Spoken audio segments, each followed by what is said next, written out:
অগ্নি দুর্ঘটনায় মৃত্যুবরণ করে।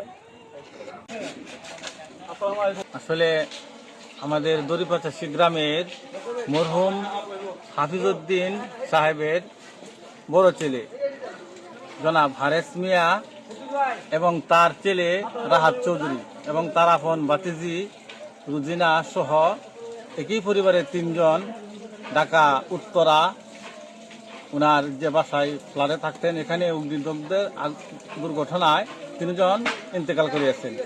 আসলে আমরা গ্রামবাসী খুবই মর্মাহত। ওনারা এই তিনজন লোক একই ফ্যামিলিতে দুনিয়া থেকে চলে যাওয়াতে আমরা খুবই মর্মাহত। ওনার আত্মীয় স্বজন, আমরা প্রতিবেশী এবং আমি মসজিদের ইমাম খতিব মাদ্রাসার মুহতামিম, আমরা খুবই আন্তরিকভাবে মনক্ষুণ্ণ।